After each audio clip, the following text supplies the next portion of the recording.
안녕하세요. 랩패스 채널의 가을입니다. 이공계 취업에서 뭐가 가장 중요할까요? 정답부터 먼저 말씀드리면 전공입니다. 이공계의 경우 취업에는 전공이 절대적으로 중요합니다. 한 예시로 화학공학과 생명공학과를 비교해 보겠습니다. 현재 가장 많은 인원을 채용하는 대기업은 반도체 업종입니다. 하지만 고등학교 때 생명을 좋아한다는 이유로 생명공학과를 선택하게 되면 반도체 회사를 지원할 기회조차 얻기 힘든 게 현실입니다. 생명 전공은 반도체와는 아주 거리가 먼 거죠. 사람을 많이 뽑는 산업군 관련 전공을 해야 대기업 입사 기회가 많아지는 겁니다. 제가 볼 때 취업에 유리한 이공계 전공은 화공, 전자공, 기계공, 재료공, 컴퓨터공 5개 학과입니다.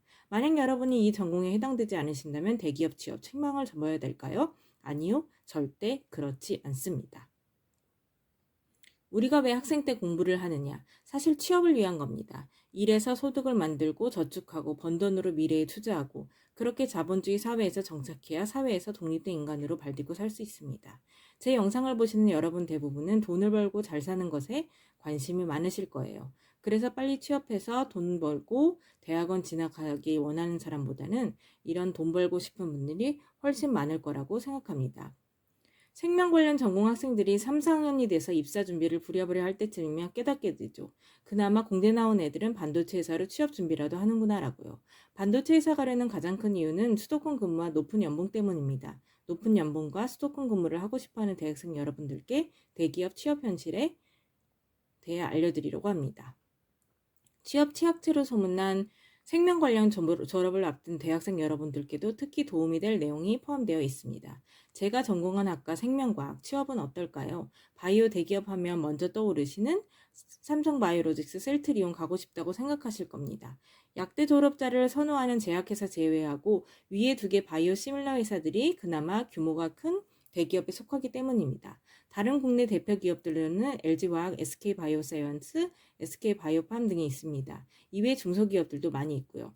이러한 회사를 갈 수 있는 전공으로는 생명화학, 화공, 약학, 수의학 등이 있습니다.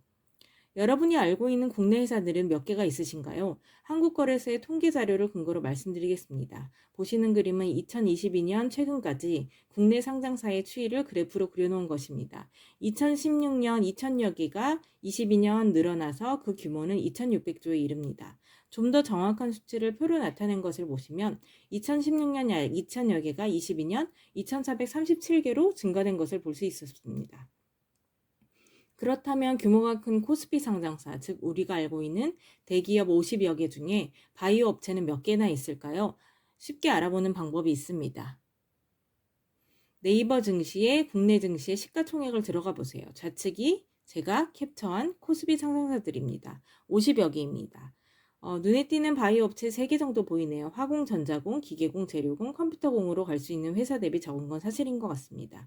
하지만 우리에겐 코스닥 상장사에 입사할 기회도 많습니다.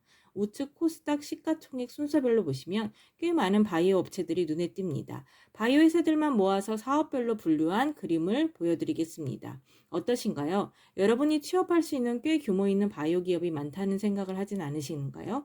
보시는 그림은 상장 회사들이고 비상장 회사나 벤처 기업들도 국내에 많이 존재합니다. 작은 기업은 고용이 불안정할 것 같으니 좀 더 안정적인 큰 업체에 취업하기 위해서 우리는 무엇을 해야 될까요? 본인이 스스로 알아서 경험을 쌓아야 합니다. 자소서에 남들과 다르게 써야 취업 합격 확률이 높아집니다. 그럼 자소서에 쓸 경험을 얻으려면 어떻게 해야 될까요? 학부 연구생을 하세요. 또는 기업 인턴을 하세요.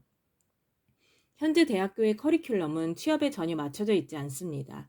내가 스스로 알아봐서 외부 실습 경험을 쌓고 자격증 취득 및 외국어 실력을 쌓아야 하는 게 현실입니다. 학점 외국어 능력, 학교 네임밸류를 넘어서는 것은 바로 직무 경험입니다. 본인이 사장이라고 생각해 보십시오. 비슷한 나이와 비슷한 경험을 가진 면접자들 중에 당장 일에 써먹을 수 있는 사람이 누구인지 생각해 보시면 답은 나와 있습니다. 저는 생명공학과 4학년 봄에 전공을 살려 취업하고 싶다고 막연하게 생각할 때 대학원 다니는 선배들을 통해서 학부 연구생을 알아봤었습니다. 학기 중 평일 수업이 있는 2~3시간을 실험실에서 인턴 생활을 했고 이 경험을 바탕으로 자소서에 써서 서류 전형은 모두 통과한 경험이 있습니다. 진로 상담을 대학교 선배나 교수님한테 받지 마세요. 여러분은 취업을 염두에 두고 있다면 실제 그 업으로 밥벌어 먹고 있는 저 같은 사람에게 물어야지 학교 선배들은 직장 생활이 어떤지 어차피 몰라요. 교수들도 사실 대부분 취업 시장에 뛰어들어 나를 팔아본 경험이 없기 때문에 취업 상담하러 갔다가 여러 가지 근거를 들며 대학원 오라는 영업에 당할 수도 있습니다. 왜냐하면 그들의 연봉 중 일부는 대학원생들의 노동에서 나오기 때문이죠. 선배나 교수님들한테 물어봐도 어차피 학사 취업이 어떤지 모르세요. 진로 고민이 되면 현업에 있는 저 같은 사람에게 물어보세요. 이공계 대기업 취업 영상 정리해 볼게요. 대기업 취업에는 현재 보면 첫째 전공이 중요합니다. 채용을 많이 할 산업군 관련 전공을 하는 게 확률적으로 압도적으로 유리합니다. 두 번째, 학교는 취업을 책임져 주지 않으니 내가 알아서 직무 경험을 열심히 쌓아야 한다는 겁니다. 제 생각에 대학원 합격할 수 있는 바로 핵심적인 요인 또한 직무 경험이라고 생각합니다. 대학원 입학에 대한 더 자세한 내용이 궁금하신 분들이 많다면 따로 영상을 만들어 볼 계획입니다. 댓글 달아주세요. 오늘 영상이 여러분 취업 고민에 도움이 되셨다면 좋아요, 구독, 알림 설정 부탁드립니다.